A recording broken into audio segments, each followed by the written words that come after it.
Cancer stages అనేటివి ఉంటాయి కదా, ఏ స్టేజ్లో అయినా మనం న్యాచురల్గా క్యూర్ చేసుకోగలుగుతామా? చాలా మంది చెప్తున్నారు కదా ఆయుర్వేదిక్ ట్రీట్మెంట్స్, హోమియోపతి ట్రీట్మెంట్స్, క్యాన్సర్ని కూడా మనం న్యాచురల్గా చంపేసుకోవచ్చు. చాలా మంది పేషెంట్స్ ని చూసాను, ఎర్లీ స్టేజెస్ లో వచ్చిన వాళ్ళు ఉన్నారు. మేము ట్రీట్మెంట్స్ చెప్పాము, సో అండ్ సో చేసుకుంటే మీరు ఎర్లీ స్టేజెస్ లో ఉన్నారు, ఛాన్సెస్ ఆఫ్ క్యూర్ చాలా ఎక్కువ. But patient decided to go for ayurvedic treatment. Cancer రావడానికి రీజన్స్ ఏమేమి ఉండొచ్చు? స్మోకింగ్, ఆల్కహాల్, డ్రింకింగ్, మేము వేప్ చేస్తాం, మేము సిగరెట్ తాగాము, ఏది కాదు. Everything is tobacco, processed food, junk food, packaged food, ఇవన్నీ ఆర్ డైరెక్ట్లీ కాజింగ్ క్యాన్సర్. నన్ను పేషెంట్స్ రిలేటివ్స్ అడుగుతుంటారు, మేడం ఏం తినమంటారు? నేను చెప్తా, ఫస్ట్ నేను మీకు ఏం తినొద్దో చెప్తా. ఇప్పుడు క్యాన్సర్ స్టేజెస్ అనేటివి ఉంటాయి కదా, ఏ స్టేజ్ లో అయినా మనం న్యాచురల్ గా క్యూర్ చేసుకోగలుగుతామా? న్యాచురల్ గా అంటే ఏ క్యాన్సర్ రిలేటెడ్ ట్రీట్మెంట్స్ లేకుండా అంటారా? సో న్యాచురల్ గా అనేది క్యాన్సర్ వచ్చినాక క్యూర్ చేసుకోవడం అనేది ప్రూవన్ ఎవిడెన్స్ లేదు.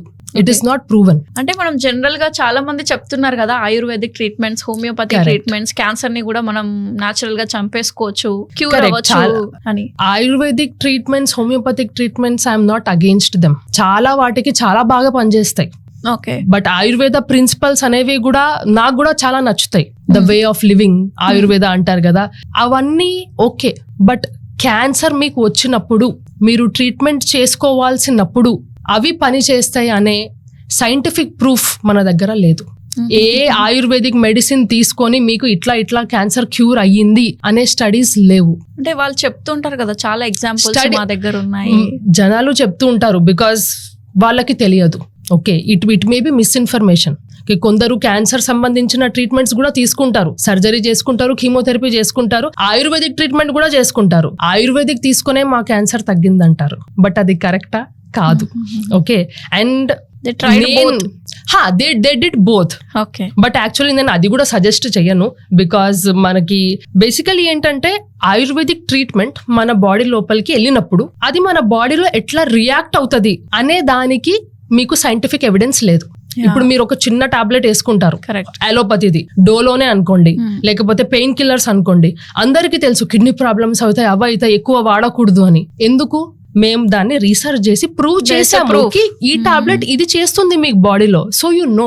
బట్ మీకు తెలియనప్పుడు దాని లోపలికి వెళ్ళి అది ఏం చేసిందా, పని చేసిందా, చెడు చేసిందా, మీకు ఏమీ తెలియదు అసలు.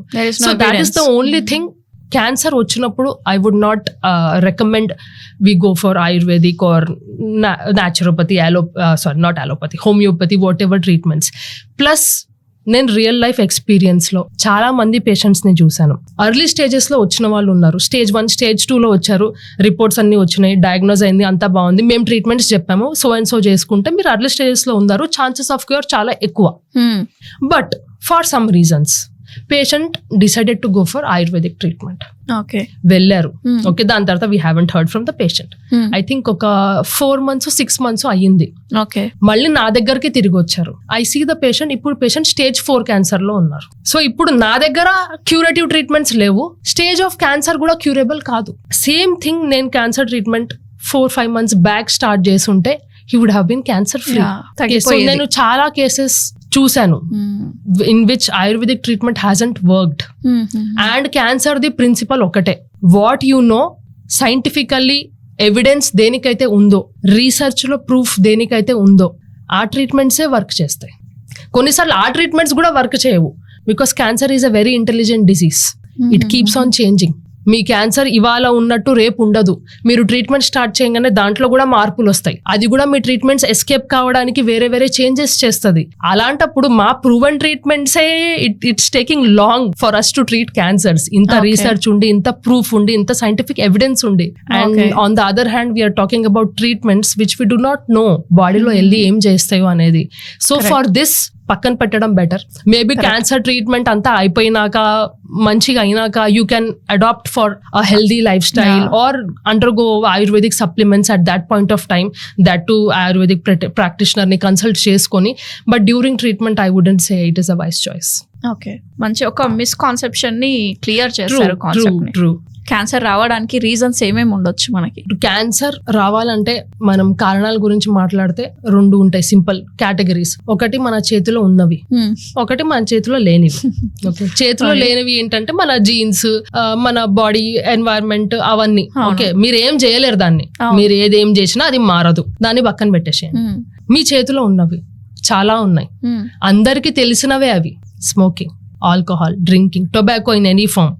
మేము వేప్ చేస్తాము, మేము సిగరెట్ తాగము, మేము ఈ సిగరెట్స్ తాగుతాము, ఏది కాదు. Everything is tobacco, everything is harmful. Okay, tobacco in any form, gutka అయినా, పాన్ అయినా, చుట్ట అయినా, సిగరెట్ అయినా, బీడీ అయినా, ఏదైనా tobacco in any form.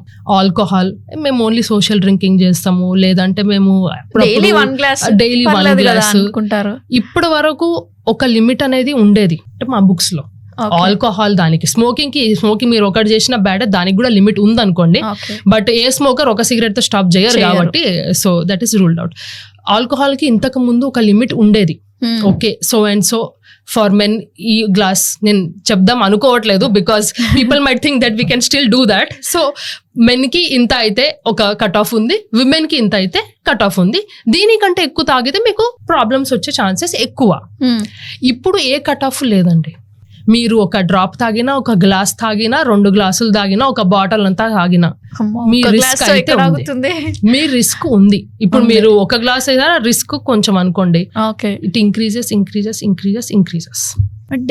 Any amount of alcohol is bad. Any amount, ఒక గ్లాసా, ఒక పెగ్గా, ఒక బాటలా సంబంధం లేదు. Any amount of alcohol is bad for the liver, bad for your health. Also, in the long term, it causes cancer. So, smoking, alcohol, major factors. Plus, ఇవి 2 ఒక నిమిషం పక్కన పెట్టేద్దాం. ఇప్పుడు మాత్రం మోస్ట్ ఇంపార్టెంట్ మీకు ఏ ఫ్యాక్టర్ కనిపిస్తుంది అంటే ultra processed foods, junk foods, packaged, what ever is in a packet. నన్ను పేషెంట్స్, రిలేటివ్స్ అడుగుతుంటారు, మేడం ఏం తినమంటారు? నేను చెప్తా, ఫస్ట్ నేను మీకు ఏం తినొద్దో చెప్తా. Anything that comes in a packet మీకు ఇప్పాల్సి వచ్చిందా ఆ ఫుడ్ ఐటమ్ తినడానికి, డోంట్ డూ ఇట్. మరి ఏం చేయాలి? ఇంట్లో వండుకొని తినాలి. ఓకే, ఇప్పుడు హాస్టల్లో అయినా వండుకొని తినొచ్చు. మేము హాస్టల్లో ఉంటాం, బయట ఉంటాం, చిన్న కుక్కర్ ఎక్కడైనా ఉంటుంది. ఇప్పుడు ఈ మధ్య అన్ని పోర్టబుల్, అన్ని వైర్లెస్, అన్ని ఏది అవసరం లేదు. యూట్యూబ్ వీడియోస్ ఉన్నాయి మీకు. What is holding you back? Okay, time లేదు అనేది it's just a lame excuse. Okay, me health మీకు ప్రయారిటీ ఉంటే మీకు టైం ఉంటుంది. కరెక్ట్. ఓకే, సో దానికైతే అసలు ఏ ఆర్గ్యుమెంట్ లేదు. సో బేసికలీ ద ఫుడ్, ఎక్కువ fatty foods, processed food, junk food, packaged food, ఇవన్నీ ఆర్ డైరెక్ట్లీ కాజింగ్ క్యాన్సర్.